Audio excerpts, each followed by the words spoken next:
Hi dear students, welcome back to our online class. നമ്മൾ States of matter എന്ന് പറയുന്ന ചാപ്റ്ററിലെ വളരെ പ്രധാനപ്പെട്ട കാര്യങ്ങളൊക്കെ കഴിഞ്ഞ ക്ലാസ്സുകളിൽ നാം ഡിസ്കസ് ചെയ്തിരുന്നു. ഞാൻ കഴിഞ്ഞ ക്ലാസ്സിൽ നിൽക്കുന്ന ഹോംവർക്ക് ഞാൻ നിങ്ങൾക്ക് സ്ക്രീനിൽ കാണിക്കാൻ പോവുകയാണ്. കഴിഞ്ഞ ക്ലാസ്സിൽ നിന്ന് ഹോംവർക്ക് അതിൻ്റെ സൊല്യൂഷനാണ് സ്ക്രീനിൽ കാണിക്കുന്നത്. തെറ്റുണ്ടെങ്കിൽ തിരുത്തുക. ഓക്കെ, നമ്മൾ ക്ലാസ്സിലോട്ട് പോകാം. മക്കൾ, വളരെ പ്രധാനപ്പെട്ട ഒരു കാര്യം തന്നെയാണ് ചർച്ച ചെയ്യുന്നത്. Kinetic molecular theory. Kinetic molecular theory എന്ന് പറയുന്നൊരു ഭാഗമാണ് ഡിസ്കസ് ചെയ്യുന്നത്. ഈ കൈനറ്റിക് മോളിക്കുലാർ തിയറിയിൽ ഗ്യാസ് മോളിക്യൂളിൻ്റെ പ്രോപ്പർട്ടി പറയുന്ന ഒരുപാട് പോസ്റ്റുലേറ്റ്സുകളുണ്ട്. ആ പോസ്റ്റുലേറ്റ്സുകൾ ഓർത്തു വെക്കാൻ ഞാൻ എൻ്റെ മക്കൾക്ക് ഞാനൊരു ടാബ്ലറ്റ്, ഒരു ഗുളിക തരാം. ഒരു ടാബ്ലറ്റ് തരാം. ഞാൻ കൈനറ്റിക് മോളിക്കുലാർ തിയറി ഓർത്ത് വെക്കാനുള്ള ഞാൻ എടുക്കാൻ മറന്നു.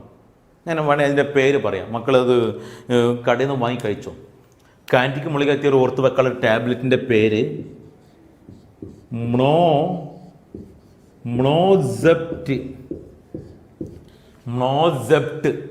കൈനറ്റിക് മോളിക്കുലാർ തിയറി ഓർത്ത് വെക്കാനുള്ള ടാബ്ലറ്റാണ് മ്നോസെപ്റ്റ്. കേൾക്കുമ്പോൾ ഒരു ടാബ്ലറ്റിൻ്റെ പേര് പോലെ തോന്നണില്ലേ? നിങ്ങൾക്ക് അറിയുന്നൊരു ഗുളികയുടെ പേര് പറഞ്ഞാൽ പാരസിറ്റാമോൾ. അതേപോലെ മ്നോസെപ്റ്റ്. സംശയം കടയിൽ പോയി ചോദിച്ചു നോക്കണ്ടി മ്നോസെപ്റ്റ് ഉണ്ടാകും. മ്നോസെപ്റ്റ്. ഈ മ്നോസെപ്റ്റിൽ എത്ര ലെറ്റർ ഉണ്ടെന്ന് നോക്കിയേ. 1, 2, 3, 4, 5, 6, 7. 7 പോസ്റ്റുലേറ്റ് ഉണ്ട്. ആ 7 പോസ്റ്റുലേറ്റ് നമുക്ക് ഇതിന്ന് എമ്മെന്ന് ഒരു പോസ്റ്റുലേറ്റ് ഓർത്ത് വെക്കാം. എം മോളിക്യൂളാന്ന് ഓർത്ത് വെക്കുക. എം മോളിക്യൂൾ അഥവാ gases are made up of tiny particle called molecule. Gas ഉണ്ടായിരിക്കുന്ന മോളിക്യൂളുകൾ കൂടി ചേർന്നിട്ടാണ്. ഗ്യാസിൻ്റെ പ്രോപ്പർട്ടി മോളിക്യൂളിൻ്റെ പ്രോപ്പർട്ടിയാണ്. Molecule. All gases are made up of very large numbers of extremely small particles called molecules. N പറയുന്നത് നോ എന്നാണ്. നോ ഇല്ല. No IMF. ചാപ്റ്ററിൻ്റെ സ്റ്റാർട്ടിങ്ങിൽ നമ്മൾ പറഞ്ഞിരുന്നു IMF, intermolecular force. No IMF, intermolecular force ഇല്ല എന്നാണ് N പറയുന്നത്. No IMF. There are no attractive forces between the molecules of the gas. They are completely independent of each other. പക്ഷേ intermolecular force ഉണ്ട്. Intermolecular force ഇല്ലെങ്കിൽ ആ gas, intermolecular force negligible ആവുന്ന gas ഏത് ഗ്യാസാ? Yes, ideal ഗ്യാസാ. അപ്പോൾ intermolecular force ഉണ്ട്. അപ്പോൾ ഈ പോസ്റ്റുലേറ്റ് റിയൽ ഗ്യാസിനെ സംഭവിച്ചിടത്തോളം, ഇവിടെ കാണുന്ന ഗ്യാസിനെയൊക്കെ സംഭവിച്ചിടത്തോളം ഇതൊരു റോങ് അസംഷനാണ്, തെറ്റായ ഒരു സ്റ്റേറ്റ്മെൻറ്റാണ്. അതുകൊണ്ടാണ് റിയൽ ഗ്യാസ് ഐഡിയൽ ഗ്യാസിനെ ഡീവിയേറ്റ് ചെയ്യുന്നത്. ഇന്റർമോളിക്കുലാർ ഫോഴ്സ് ഇല്ല എന്ന് പറയാൻ പറ്റില്ല. ഇന്റർമോളിക്കുലാർ ഫോഴ്സ് ഇല്ലെങ്കിൽ ആ ഗ്യാസ് ഐഡിയൽ ആയിരിക്കും. അപ്പോൾ ഈ പോസ്റ്റിൽ റിയൽ ഗ്യാസ് സംബന്ധിച്ചുള്ള റോങ് അസംഷനാണ്. അതേപോലെ ഓണ്ട് ഉദ്ദേശിച്ചത് volume occupied. Volume occupied, occupy ചെയ്ത വോളിയം. ആരൊക്യുപ്പൈ ചെയ്ത വോളിയം? ഈ പോസ്റ്റിലേറ്റ് മൊത്തം പറയുന്നത് മോളിക്യൂളിനെ കുറിച്ചാണ്. അപ്പോൾ മോളിക്യൂൾ ഒക്യുപ്പൈ ചെയ്യുന്ന വോളിയം പരിഗണിക്കാൻ മാത്രമല്ല, volume occupied negligible compared to total volume. അതാണ് പറയുന്നത്. ഒക്യുപ്പൈഡിന്റെ എന്ന് ഓർത്തെക്കുക, കുറച്ച് റിസ്ക് ഉണ്ടാവും. The molecules are separated from one another by large spaces so that the actual volume occupied by the molecules is negligible as compared to the total volume of the gas. പിന്നെ Z പറയുന്നത് gas മോളിക്യൂൾസിന് zigzag motion ആണെന്നാ. Gas molecules have zigzag motion. കൂട്ടി തെറിച്ചിങ്ങനെ തെറിച്ച് കളിക്കും. Zigzag മോളിക്യൂൾസിന് zigzag മോഷനാണ്. Gas molecules have zigzag motion. അവർ കൂട്ടി ഇങ്ങനെ തെറിച്ച് കളിച്ചോണ്ടിരിക്കും. Zigzag motion. The molecules are not at rest but possess rapid random motion. During this motion, they collide with one another and also against the walls of the container. ഈ പറയുന്നത് zigzag motion ആകുമ്പോൾ മോളിക്യൂൾസുകൾ കൂട്ടിയിടിക്കും. അങ്ങനത്തെ ഇടി perfectly elastic. Collision is elastic. ഈ elastic collision. The collisions of the molecules with each other and with the walls of the container are perfectly elastic. That is, there is no loss or gain of kinetic energy. Redistribution of energy during such collisions. P, pressure. Pressure due to collision on walls. ഭിത്തിയിലിടിക്കുമ്പോഴാണ് pressure ഉണ്ടാവുന്നത്. The pressure pressure of the gas is due to the bombardment of the gas molecules against the wall of the container. T പറയുന്നത് kinetic energy proportional to Kelvin scale temperature, absolute scale. At any instant, different molecules possess different velocities and hence different energies. However, the average kinetic energy of the molecules is directly proportional to the absolute temperature. ഇതാണ് 7 postulate. ഈ 7 പോസ്റ്റിലെ wrong assumption ഏതാ? തെറ്റായ assumption. Yes, intermolecular force ഗ്യാസിൽ ഇല്ല എന്ന് പറയുന്നത് തെറ്റാണ്. അത് ഐഡിയൽ ഗ്യാസിൽ മാത്രമേ എങ്ങനെ ഉണ്ടാവുള്ളൂ. ഇതും തെറ്റാണ്. Volume occupied by 1 molecule negligible. ഈ 2 ലെറ്ററിൻ്റെയും അസംഷനുകൾ റിയൽ ഗ്യാസിനെ സംബന്ധിച്ചിടത്തോളം തെറ്റാണ്. ഈ 2 സ്റ്റേറ്റ്മെൻറ്റ് ഇതിൽ റോങ് അസംഷനായി വന്നതുകൊണ്ടാണ് റിയൽ ഗ്യാസ് അഥവാ non ideal gas deviate from ideal behaviour. ആ 2 റോങ് അസംഷൻ നമ്മളുടെ ക്യാപ്സൂളിൽ അവിടെ ലെറ്റർ ഏതാണ്? എന്നും ഓയും ചേർത്ത് വായിച്ചാൽ എന്താ കിട്ടുന്നത്? നോ. ഉണ്ടാ നോ, തെറ്റായ സ്റ്റേറ്റ്മെൻറ്റ് നോ. അപ്പോൾ കൈനറ്റിക് മോളിക്കുലാരത്തിൽ 2 തെറ്റായ സ്റ്റേറ്റ്മെൻറ്റ് എന്താ ചോദിച്ചാൽ ഞങ്ങൾ എന്താ പറയേണ്ടത്? നോ. നോ എന്ന് പറഞ്ഞാൽ പോരാ, നോയിൽ എന്നെ എന്താന്ന് മനസ്സിലാക്കണം. ഒരു ക്ലാസ്സിൽ ഞാൻ കൈനറ്റിക് മോളിക്കുലാരത്തിൽ 2 റോങ് അസംഷൻ ഏതാണ്? അതുകൊണ്ടാണ് റിയൽ ഗ്യാസ് സൈഡിൽ വരുന്ന ഡീവിയേറ്റ് ചെയ്യുന്നത്. ആ 2 റോങ് അസംഷൻ ഏതാണ്? അപ്പോൾ കുട്ടികളൊക്കെ പറഞ്ഞു നോ. എനിക്ക് ഭയങ്കര സന്തോഷമായി, അവരിത് ഷോർട്ടാക്കി ഓർത്തച്ചല്ലോ. ഞാൻ ചോദിച്ചു മക്കളെ, ആ നോയിലെ എന്നെ എന്താണ്? കുട്ടികളൊക്കെ നോ എന്ന് പറഞ്ഞില്ലേ, അവരുദ്ദേശം നോ അറിയില്ല എന്നാണ്. അപ്പം അവിടെ ഇന്റർമോളിക്കുലർ ഫോഴ്സ് ഇല്ല എന്നും volume occupied by 1 molecule negligible എന്നുള്ളത് റോങ് അസംഷനാണ്. ആ 2 സ്റ്റേറ്റ്മെൻറ്റ് തെറ്റായതുകൊണ്ടാണ് real gas deviate from ideal behaviour. ആ 2 സ്റ്റേറ്റ്മെൻറ്റിൽ കറക്ഷൻ നടത്തിയിട്ട് വാൻ ഡെർ വാൾ എന്ന് പറയുന്ന സയൻറ്റിസ്റ്റ് റിയൽ ഗ്യാസിന് ഇക്വേഷൻ ഉണ്ടാക്കിയിട്ടുണ്ട്. ഐഡിയൽ ഗ്യാസ് ഇക്വേഷനിലെ കറക്ഷൻ നടത്തിയിട്ട്, ഈ സ്റ്റേറ്റ്മെൻറ്റിൽ കറക്ഷൻ നടത്തിയിട്ട് വാൻ ഡെർ വാൾ എന്ന് പറയുന്ന സയൻറ്റിസ്റ്റ് റിയൽ ഗ്യാസിന് ഇക്വേഷൻ ഉണ്ടാക്കിയിട്ടുണ്ട്. അങ്ങനെ ഈ സ്റ്റേറ്റ്മെൻറ്റ് കറക്ഷൻ നടത്താൻ അദ്ദേഹം van der wall constant A എന്ന് പറയുന്നൊരു ടേം ഉപയോഗിക്കുന്നുണ്ട്. ഈ സ്റ്റേറ്റ്മെൻറ്റ് കറക്ഷൻ നടത്താൻ ബി എന്ന് പറയുന്നൊരു വാൻ ഡെർ വാൾ കോൺസ്റ്റൻറ്റ് ഉപയോഗിക്കുന്നുണ്ട്. ശേഷം നമുക്ക് പഠിക്കാനുണ്ട്. ഇപ്പം എൻ്റെ മക്കൾ കൈനറ്റിക് തിയറിയിലെ പോസ്റ്റുലേറ്റുകൾ മറക്കാത്ത രൂപത്തിൽ ഷോർട്ടാക്കിയിട്ട് ഓർത്ത് വെക്കാനുള്ള ഒരു ഐഡിയ ഉണ്ടാക്കുക. മോസെപ്റ്റ്. നമുക്കിനി ആ 7 പോസ്റ്റുലേറ്റുകളൊന്ന് എഴുതാം. മക്കൾ, കൈനറ്റിക് മോളിക്കുലർ തിയറിയിലെ പോസ്റ്റുലേറ്റ്സുകൾ ആ മോസെപ്റ്റ് വെച്ച് പറഞ്ഞ് നമ്മൾ പോസ്റ്റുലേറ്റുകൾ നമ്മൾ എഴുതുകയാണ്. നോട്ട് ചെയ്ത് തയ്യാറായിക്കോളൂ. Gases are made up of tiny particle called molecules. No IMF between gas molecules. Intermolecular force ഇല്ല, അത് റോങ് അസംഷനാണ്. Volume occupied by 1 molecule is negligible compared to total volume. Molecules have zigzag motion. Collision is perfectly elastic. Pressure of gas is due to collision of molecules on walls of container. Kinetic energy of molecule is directly proportional to absolute temperature. Kinetic energy of the molecule is directly proportional to absolute temperature. ഈ 2 assumption wrong അസംഷനാണ്. Wrong, തെറ്റായ അസംഷനാണ്.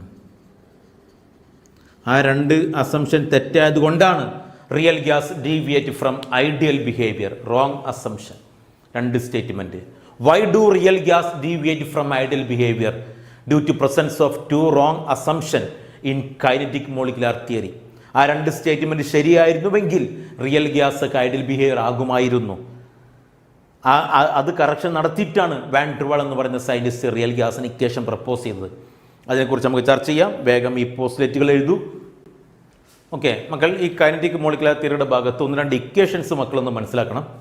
Kinetic gas equation PV = 1/3 nmu², where P is the pressure, V is the volume, N is the number of molecules, M arrow mass of molecule, U arrow RMS velocity. എന്താണ് RMS വെലോസിറ്റിൻ്റെ full form? Root mean square velocity. എന്താണ് root mean square velocity? Kinetic molecular തിയറിയുടെ ഭാഗത്ത് തന്നെ പഠിക്കേണ്ടത് തന്നെയാണ്. നമുക്ക് സിലബസിലുള്ളതാണ് വെലോസിറ്റികളെ കുറിച്ചുള്ള പഠനം. ഞാനത് കുറച്ച് കഴിഞ്ഞിട്ടേ പഠിപ്പിക്കുന്നുള്ളൂ. ശേഷം നിങ്ങൾക്ക് മനസ്സിലാവും. ഇപ്പം നിങ്ങൾ നോട്ട് ചെയ്ത് നോക്കുക, U arrow RMS വെലോസിറ്റി. ഇനി കൈനറ്റിക് എനർജി, മോളിക്യൂളുകളുടെ കൈനറ്റിക് എനർജി കാണുന്ന ഇക്വേഷൻ മറക്കരുത്. Kinetic energy K = 3/2 nRT. kinetic energy K equal to 3/2 nRT, where n is the number of mole.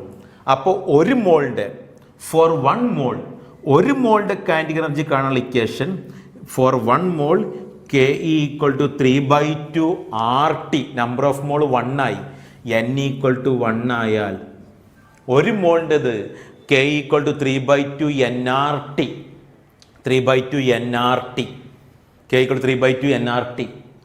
ഇനി ഫോർ 1 മോളിക്യൂൾ, ഒരു മോളിക്യൂളിൻ്റെ കൈനറ്റിക് എനർജി കിട്ടാൻ ഒരു മോളിൻ്റെ കൈനറ്റിക് എനർജി 3/2 RT, ഒരു മോൾ ഗ്യാസിൻ്റെ കൈനറ്റിക് എനർജി 3/2 RT. അപ്പോൾ ഒരു മോളിക്യൂളിൻ്റെ കൈനറ്റിക് എനർജി കിട്ടാൻ ഒരു മോളിൻ്റെ കൈനറ്റിക് എനർജി പെർ മോളിക്യൂൾ അഥവാ ആവറേജ് വാല്യൂ KE ബാർ, മുകളിൽ ഒരു വരട്ടൽ bar, KE bar average kinetic energy per molecule, അതാണ് ആ സാധനം. Average kinetic energy per molecule, average kinetic energy per molecule KE bar equal to 3/2 RT. 3/2 RT ഒരു മോളിൻ്റെ kinetic എനർജിയാണ്. പെർ മോളിക്യൂളിൽ കിട്ടാൻ ബൈ അവഗാഡ്രോ നമ്പർ കൊണ്ട് ഹരിക്കണം. By Avogadro number. യെസ്, എൻ്റെ മക്കൾ 3/2 RT/N. അപ്പോൾ ഇവിടെ R/N എന്ന് പറയുന്ന ഒരു അനദർ കോൺസ്റ്റന്റ്. ആർ എന്ന് പറഞ്ഞാൽ ഓൾറെഡി ഒരു കോൺസ്റ്റന്റ്, അവഗാഡ്രോ നമ്പർ വേറെ കോൺസ്റ്റന്റ്. അപ്പോൾ രണ്ടും ഹരിക്കുമ്പോൾ വേറൊരു കോൺസ്റ്റന്റ് കിട്ടും. R/N ഗ്യാസ് കോൺസ്റ്റന്റ് അവഗാഡ്രോ നമ്പറോട് ഹരിച്ചാൽ കിട്ടുന്ന അനദർ കോൺസ്റ്റന്റ് ആണ് KB, Boltzmann's constant. Boltzmann's constant, Boltzmann's constant, Boltzmann's constant. ഇതിൻ്റെ value 1.38 into 1.38 into 10 raised to minus 23. 1.38 into 10 raised to minus 23 unit joule Kelvin raised to minus 1 molecule raised to minus 1. 1.38 into 10 raised to minus 23 joule Kelvin raised to minus 1 molecule raised to minus 1. Therefore average kinetic energy KE bar equal to 3/2 Boltzmann constant into T. KE bar equal to 3/2 KBT. Average kinetic energy KE bar equal to 3/2 KBT. 3/2 constant ആണ്, KB constant ആണ്. അപ്പോൾ average kinetic energy is proportional to absolute temperature ആണെന്ന് മനസ്സിലായി.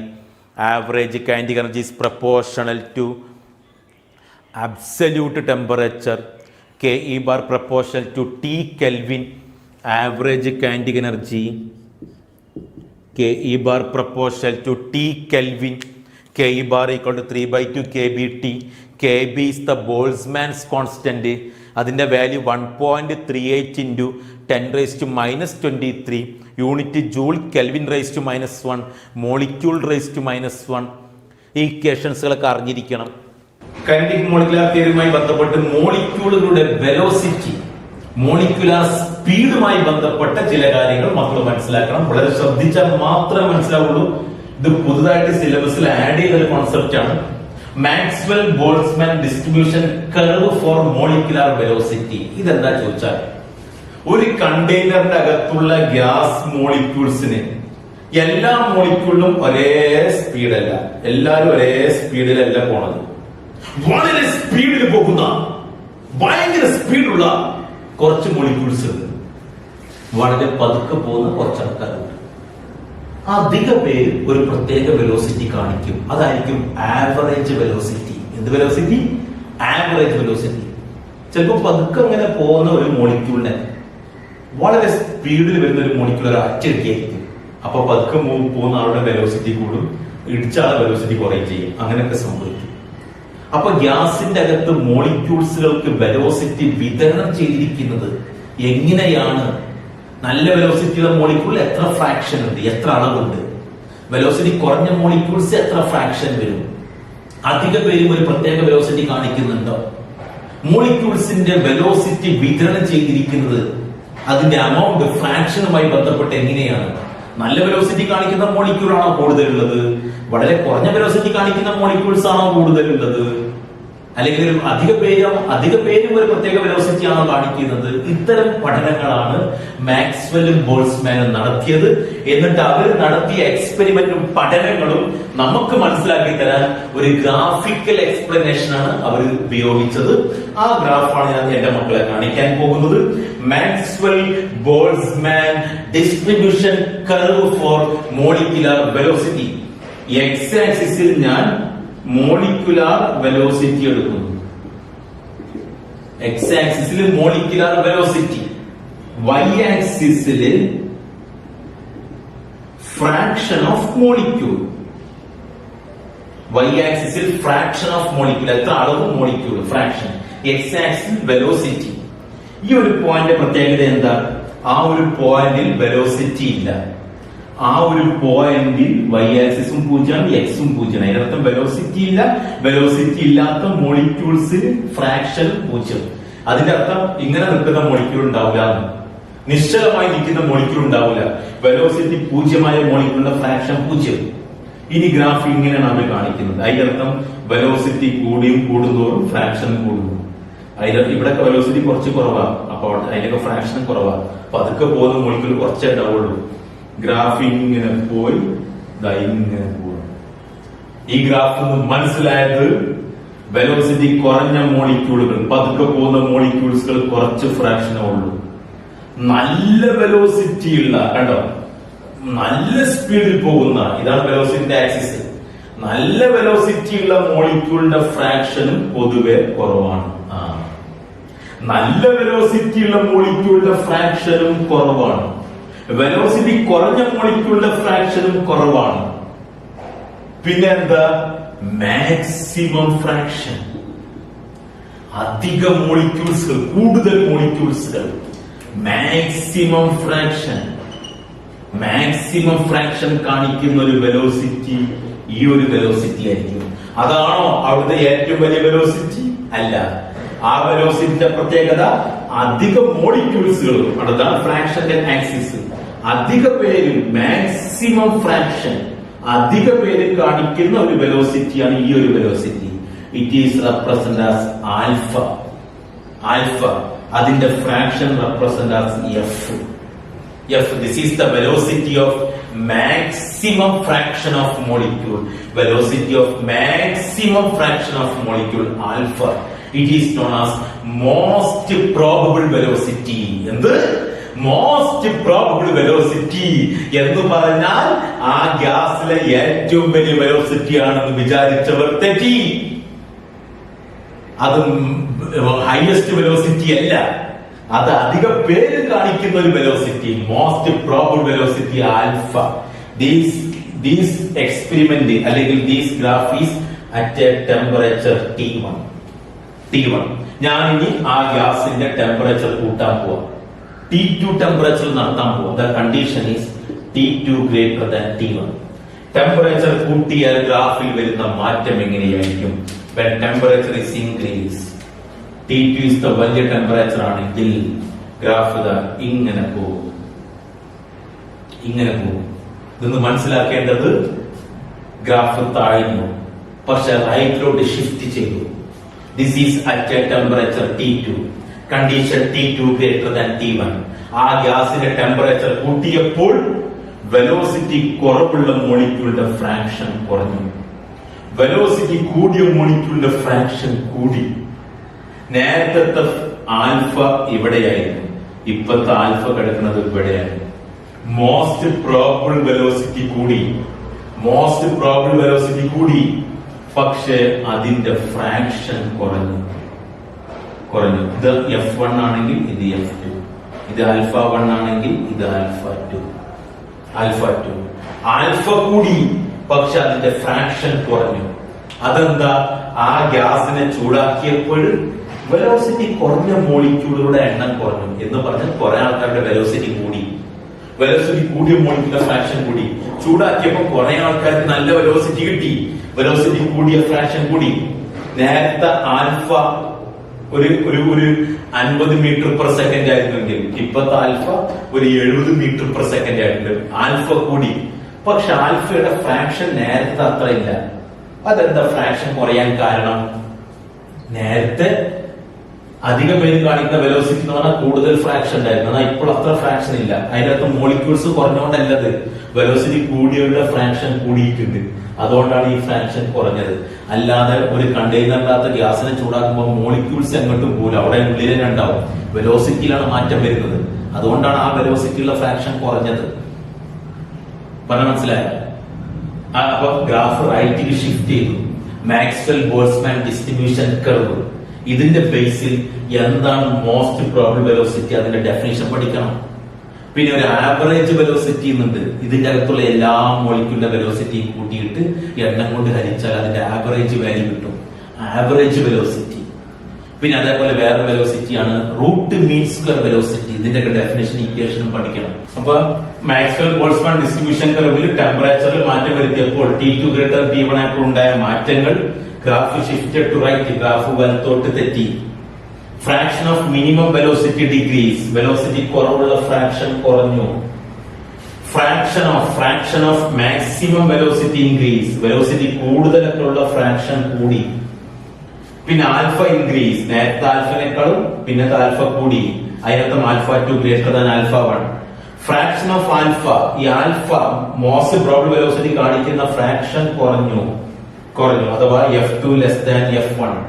Number of molecule, ഗ്യാസിന്റെ അകത്തുള്ള number of molecule. ഈ number of molecule എന്ന് പറഞ്ഞാൽ ശരിക്കും ഈ ഗ്രാഫിന്റെ താഴെയുള്ള ഏരിയ ആണ് വരുന്നത്. Number of molecule, area under the curve, no change. ഗ്രാഫിന്റെ താഴെ ഏരിയ മാറില്ല. നേരത്തെ ഗ്രാഫിന്റെ അതേ ഏരിയയാണ് പിന്നത്തെ ഗ്രാഫും. ഈ ഗ്രാഫിന്റെ ഏരിയ തന്നെയാണ് ഈ ഗ്രാഫിന്റെ ഏരിയയും ഉണ്ടാവുക. അതുകൊണ്ട് ഗ്രാഫ് റൈറ്റിൽ ഷിഫ്റ്റ് ചെയ്തത്. ഇവിടെ കുറഞ്ഞത് ഇവിടെ കൂടിയിട്ടുണ്ട്. അപ്പൊ നമ്പർ ഓഫ് മോളിക്യൂളിൽ ചേഞ്ച് ഇല്ല. ഇനി എന്റെ മക്കൾ, എന്താണ് ആൽഫ, എന്താണ് ആവറേജ് വെലോസിറ്റി, എന്താണ് മോസ്റ്റ് പ്രോബബിൾ, അതിന്റെ ഡെഫിനിഷനും ഇക്വേഷൻസ് ഒക്കെയാണ് നമുക്ക് ഇനി പറയാനുള്ളത്.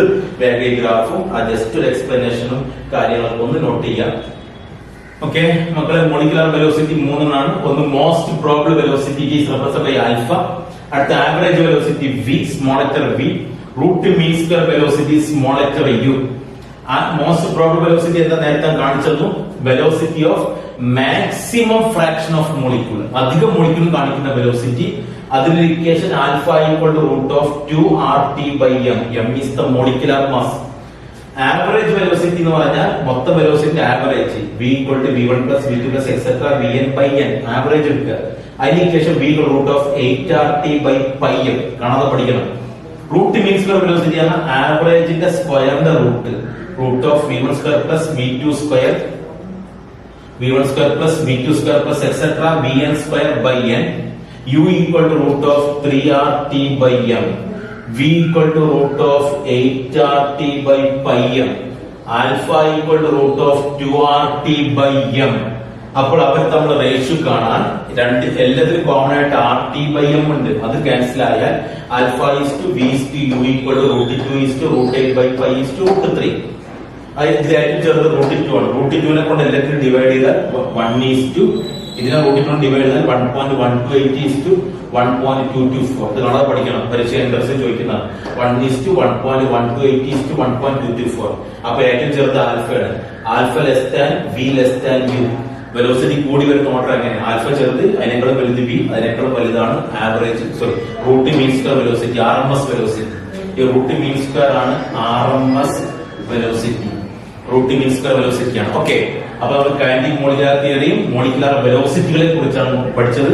ഈ ഇക്വേഷൻസ് കാണാൻ പഠിക്കണം. അവർ തമ്മിലുള്ള റേഷ്യോ കാണാൻ പഠിക്കണം. Alpha is to V is to U, root 2 is to root 8/5 is to root 3, 1 is to 1.128 is to 1.224. Alpha less than V less than U. അത് കാണാതെ പഠിക്കണം. സോ ഡിയർ സ്റ്റുഡൻസ്, അപ്പൊ ഇന്നത്തെ ക്ലാസ്സിൽ നാം എക്സ്പ്ലെയിൻ ചെയ്യുന്ന കാര്യങ്ങൾ Dalton's law of partial pressure, kinetic molecular തിയറിയാണ്. അതുപോലെ പ്രോബ്ലംസുകളൊക്കെ നമ്മൾ എക്സ്പ്ലെയിൻ ചെയ്തത്. ഈ ഇക്വേഷൻസ് കാണാൻ നിങ്ങൾ പഠിക്കണം. നിങ്ങൾ എഴുതിയെടുത്ത് കാണാതെ പഠിക്കുന്ന വേണം. അപ്പൊ നമുക്ക് ഈ ഭാഗത്ത് നിന്ന് പ്രീവിയസ് ഇയറിൽ ചോദിച്ച ചോദ്യങ്ങൾ ഞാൻ നിങ്ങൾക്ക് ഹോംവർക്ക് ആയിട്ട് തരുന്നു. നിങ്ങൾ അത് ഒറ്റയ്ക്ക് ചെയ്ത് നോക്കണം. സൊല്യൂഷൻ നമ്മൾ അടുത്ത ക്ലാസ്സിൽ ഡിസ്കസ് ചെയ്യും.